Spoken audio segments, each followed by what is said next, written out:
Volvemos hoy, amigo oyente, a esta importante sección de la carta a los Efesios, sobre la cual pasamos un poco rápido en nuestro programa anterior.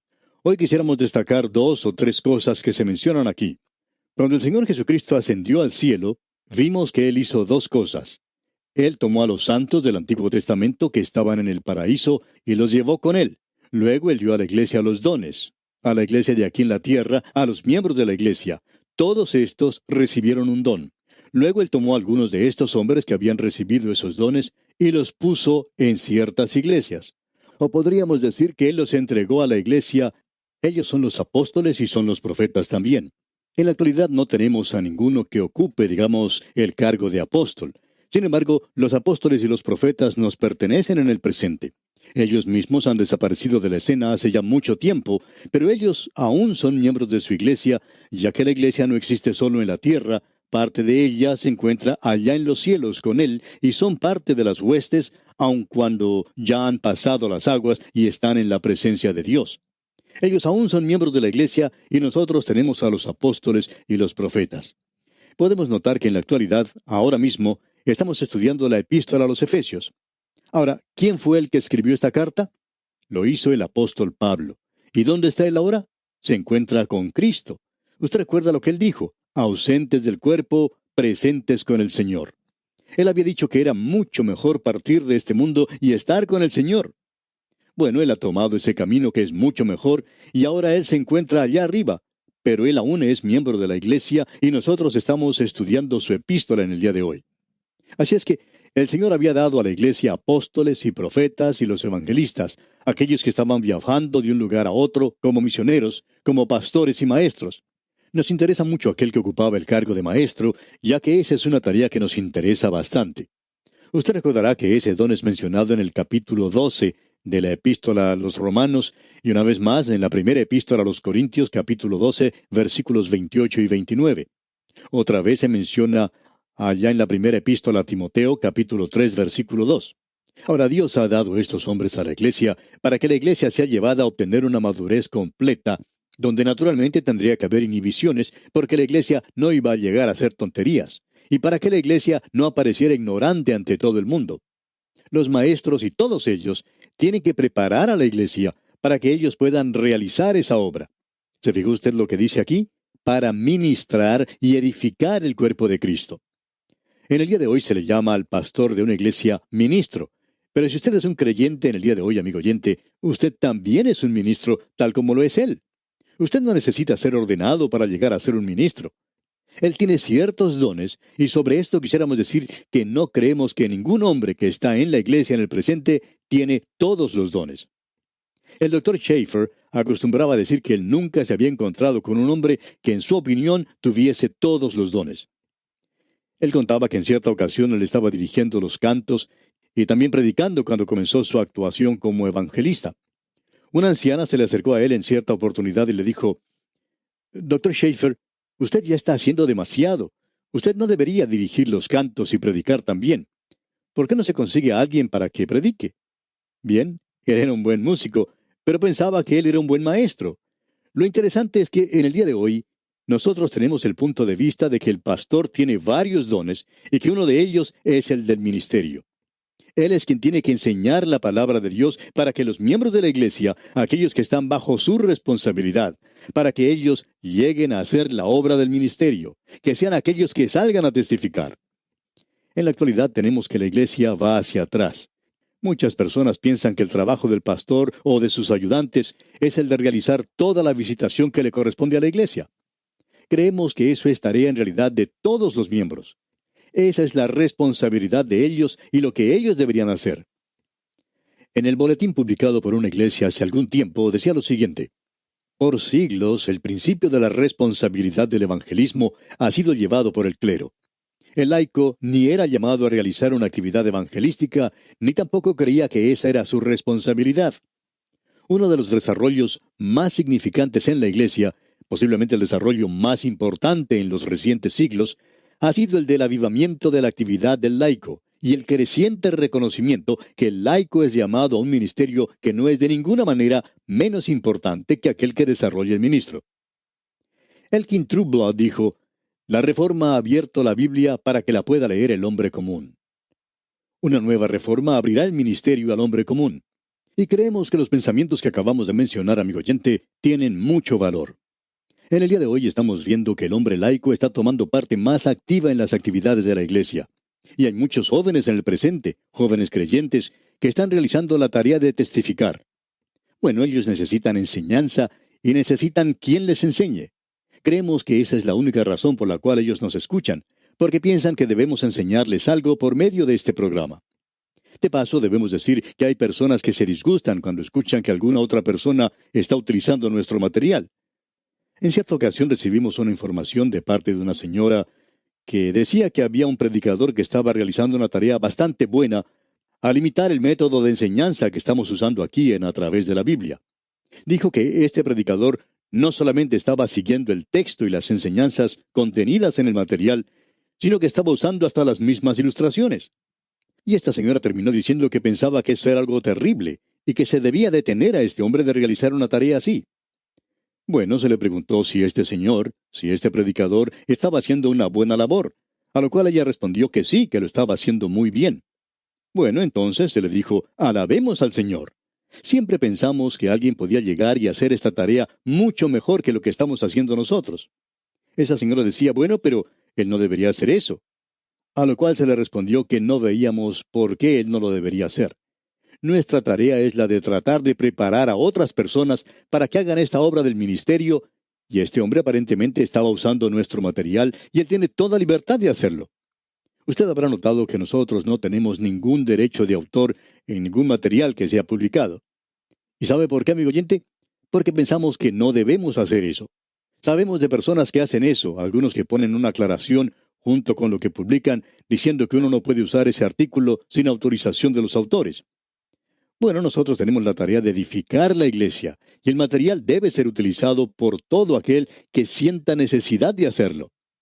De vez en cuando recibimos cartas de pastores que nos dicen que quieren predicar tal o cual sermón nuestro. ¿Está bien si lo hacemos? Bueno, lo único que nosotros le pedimos es que haga una mejor tarea que la que nosotros estamos haciendo. Eso es lo importante. Pero amigo oyente, utilice el material, porque nosotros tenemos que edificar el cuerpo de Cristo en el día de hoy. Y nos regocijamos mucho cuando recibimos cartas de la gente que nos dice que ha tomado nuestro material o nuestro libro y lo usa en tal y cual parte y en tal y cual forma. Bueno, amigo oyente, nosotros le damos gracias a Dios por eso. Tenemos que divulgar la palabra de Dios en la actualidad, y eso es lo importante de notar, que estos hombres han sido dados para la iglesia, para la edificación de la iglesia. Nos hemos dado cuenta que por medio de la radio se puede edificar a muchas más personas que cuando uno hace la tarea de pastorado nada más. Uno no puede esperar que el pastor haga todo lo que es necesario hacer.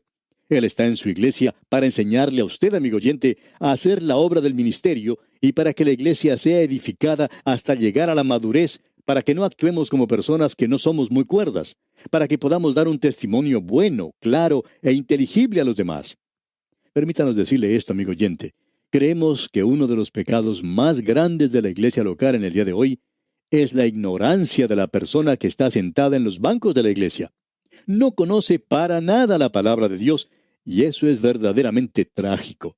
No me gustaría subir a un avión que tenga un piloto que no supiera más acerca de hacer volar esa nave que lo que sabe el miembro común de la iglesia acerca del cristianismo o de la palabra de Dios. Sí, debemos ser honrados y honestos, amigo oyente. No creemos que ese avión pudiera levantar vuelo. Y si lo hace, bueno, se estrellaría antes de elevarse a 10 metros sobre la tierra. Sin embargo, amigo oyente, esa es la triste condición en que se encuentra la iglesia del día de hoy. Esa es otra razón por la cual nosotros estamos convencidos que debemos hablar la palabra de Dios en el presente. Eso es algo muy importante. Esperamos que usted nos perdone por entrar en tantos detalles en cuanto a eso. Pero sigamos adelante. Ahora, en la primera parte del versículo 14 de este capítulo 4 de la carta a los Efesios leemos, para que ya no seamos niños fluctuantes, llevados por doquiera de todo viento de doctrina. Usted sabe que tenemos que tener inhibiciones. No debemos ir de un lado para otro como niñitos llorando por cualquier cosa. Usted recuerda que eso fue lo que hizo Pablo en el libro de Corintios. Él les dijo a los creyentes de Corinto que ellos eran carnales, que ellos eran como niños en Cristo y que era una desgracia. Leamos ahora lo que dicen los versículos 14 al 16 de este capítulo 4 de la Epístola a los Efesios. Para que ya no seamos niños fluctuantes, llevados por doquiera de todo viento de doctrina, por estratagema de hombres que para engañar emplean con astucia las artimañas del error, sino que siguiendo la verdad en amor, crezcamos en todo en aquel que es la cabeza, esto es Cristo, de quien todo el cuerpo, bien concertado y unido entre sí por todas las coyunturas que se ayudan mutuamente, según la actividad propia de cada miembro, recibe su crecimiento para ir edificándose en amor. El propósito de Cristo de dar a la Iglesia hombres con diferentes dones es el de desarrollar a los creyentes de la niñez a una madurez completa. Esos hombres llegan a ser, por tanto, pediatras. Usted sabe que hay dos clases de médicos. Uno de ellos es el que se encarga de cuidar a la madre cuando da a luz un bebé. Este es el médico que se tiene que levantar a la 1 de la mañana, por lo general, para realizar esta tarea, y como es de esperarse, se pierde toda la noche haciendo eso. Pero cuando nace el bebé, entonces él entrega ese niño al médico de los niños, y esa es la persona que se tiene que encargar de cambiar sus pañales y darle de comer y todo eso. Y podemos decir que nosotros somos pediatras en nuestro ministerio. Nuestra tarea no es la obstetricia, sino que nosotros nos encargamos de alimentar al recién nacido, al nuevo bebé en Cristo, y pensamos que hay muchos de nosotros que han sido llamados a hacer esta labor. Aquí en este párrafo que hemos leído, tenemos una mezcla de metáforas. Notemos lo que dice. Pablo demuestra vivamente el peligro del creyente que continúa como un niño, es decir, sin crecimiento en Cristo. A los niños nunca se les da a comandar una nave en la mar, por ejemplo. Es lo mismo que ser piloto de un avión. Usted no va a poner a un niño a cargo de una tarea como esa. Hay algunos pequeños que son muy inteligentes, es cierto, pero no creemos que sean lo suficientemente inteligentes y capaces como para realizar una tarea de esa naturaleza. Y los niños, si fueren puestos a cargo de una nave, pues la nave sería llevada de un lado para otro sin ninguna dirección por toda la extensión de la mar. Y el resultado, bueno, sería un desastre, usted lo sabe. Ellos se desanimarían y se enfermarían, perderían su camino. Este es un cuadro terrible de la posible suerte o destino del Hijo de Dios. Pero luego la forma de expresarse cambia nuevamente. Estos niñitos son vistos como en un antro de juegos donde se encuentran truhanes que los quieran envolver con todo sistema de error y equivocación. Sin embargo, en contraste, el creyente debe seguir la verdad en amor. Es decir, que debe amarla, vivirla y hablar de ella. Cristo es la verdad, y el creyente debe navegar su pequeño barco de la vida con Cristo como su brújula, y ésta siempre debe señalar hacia Cristo. El cuerpo no solo recibe órdenes de la cabeza, sino que necesita alimento espiritual. Esto produce una armonía, es decir, donde cada miembro funciona en su lugar. Entonces recibe el aprovisionamiento espiritual procedente de la cabeza. El cuerpo tiene una dinámica interna por la cual se renueva a sí mismo. De la misma manera, el cuerpo espiritual debe renovarse a sí mismo en amor. Hemos tenido la exhibición del nuevo hombre, la inhibición del nuevo hombre, y ahora llegamos a la prohibición del nuevo hombre. Hay un lado negativo en la vida del creyente, y creemos que esto es importante de notar de nuestra parte. No creemos que se le da demasiado énfasis a esto. Hablamos mucho acerca de la nueva moralidad, que no es otra cosa sino pecado. Hay libertad en Cristo, pero esto no nos da derecho para pecar de ninguna manera. Y aquí tenemos el lado negativo. Así es que vamos a notar ahora algunas prohibiciones. Y hablando honradamente, debemos decir que no encontramos en ninguna parte donde se nos diga que la mujer no deba usar maquillaje. Ahora no queremos exagerar este punto, pero sí quisiéramos decir que hay algunos grupos de personas que juzgan a muchas mujeres por la cantidad de maquillaje que usan. Algunas de estas jovencitas se aparecen a veces con su cabello revuelto y sin ningún maquillaje, y en realidad parecen autómatas. En cierta ocasión, unas jovencitas preguntaron a su pastor si la mujer debería usar o no maquillaje. Y el pastor respondió con toda calma: bueno, debo decirles una cosa. Algunas de ustedes lucirían mucho mejor con maquillaje. Amigo oyente, opinamos que un creyente debería lucir lo mejor que puede, y no debería estar pintado como un payaso, por supuesto. Quizá esa debería ser una de las prohibiciones para el presente, pero no es así. Necesitamos reconocer que existe un poder de pensar negativo. Hemos tenido demasiado del poder del pensar positivo, y ahora necesitamos un poco de poder de pensar negativamente. ¿Se ha detenido usted a pensar alguna vez que en el jardín de Edén ¿Esa era la única forma de pensar que existía? Mas del árbol de la ciencia del bien y del mal no comerás. Eso era algo negativo, y era lo único que estaba allí. Luego usted puede observar los 10 mandamientos. Todos eran muy negativos, pero muy buenos también. Y aquí tenemos algo de este pensar negativo. La prohibición para el nuevo hombre. Leamos lo que dicen los versículos 17 al 19 de este capítulo 4 de la epístola a los Efesios. Esto pues digo y requiero en el Señor, que ya no andéis como los otros gentiles, que andan en la vanidad de su mente, teniendo el entendimiento entenebrecido, ajenos de la vida de Dios por la ignorancia que en ellos hay, por la dureza de su corazón, los cuales, después que perdieron toda sensibilidad, se entregaron a la lascivia para cometer con avidez toda clase de impureza. Pablo regresa en esta oportunidad al aspecto práctico del caminar del creyente. Escuche lo que él dice. Pablo había presentado este tema en los primeros 3 versículos, pero luego él fue desviado un poco al darnos las instrucciones sobre el tema de la unidad de la iglesia. Ahora, él nos da un cuadro de la vida de los gentiles y la vida de los creyentes de Éfeso antes de la conversión. Él habló acerca de su posición, usted recordará, allá en el capítulo 2.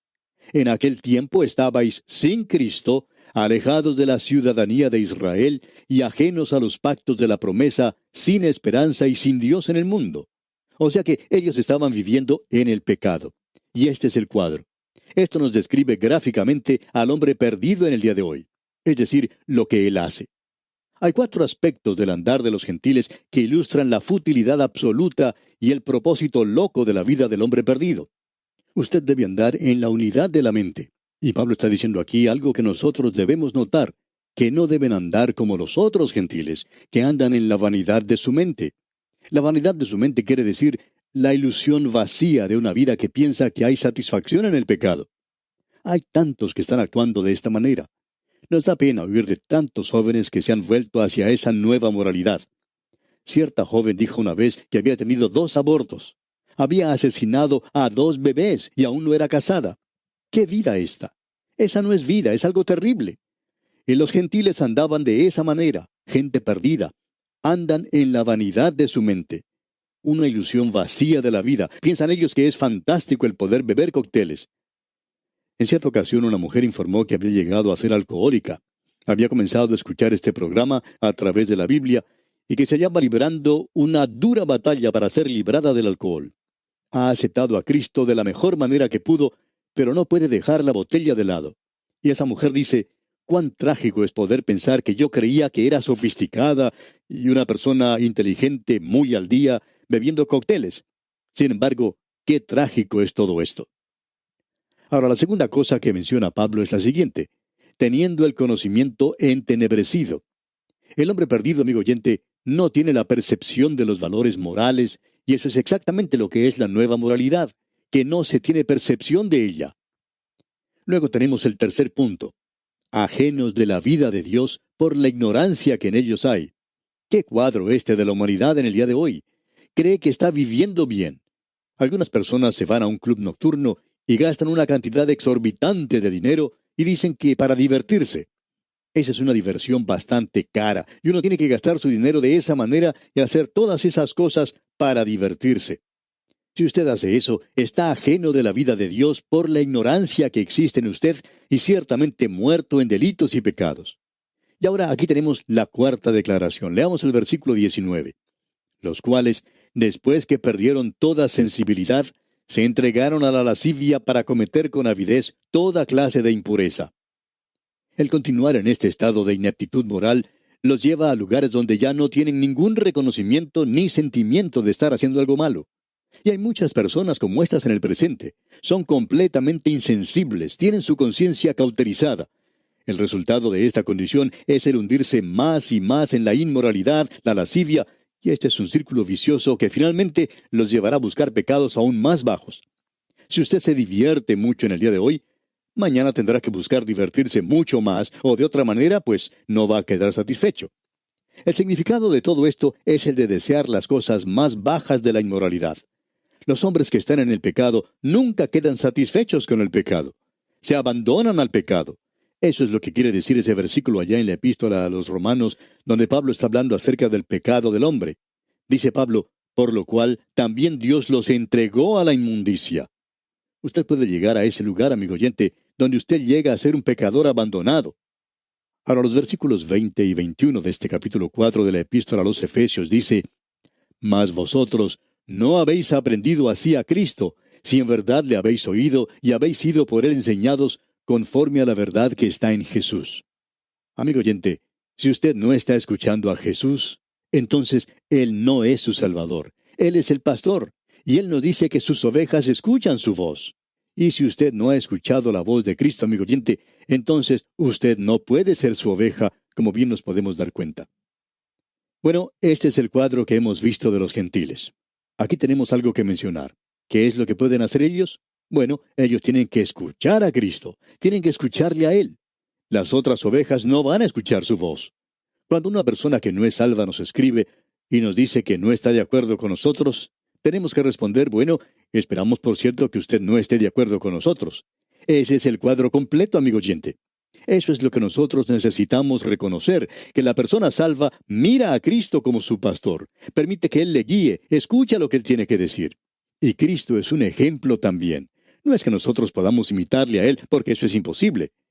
Pero ciertamente Él ha sido el pionero que pasó por el portal de la muerte por nosotros y que cuando anduvo aquí en este mundo nos dejó un ejemplo. No hay ninguna razón para que los creyentes estén en las tinieblas en el día de hoy.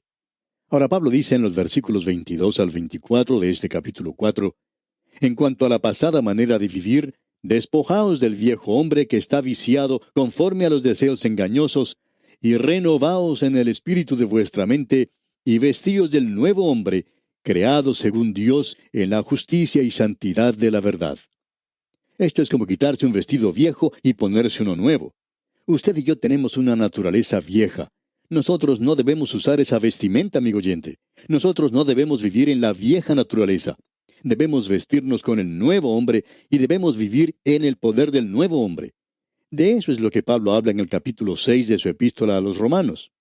Y luego él continúa diciéndonos aquí lo que debemos quitarnos y lo que debemos ponernos.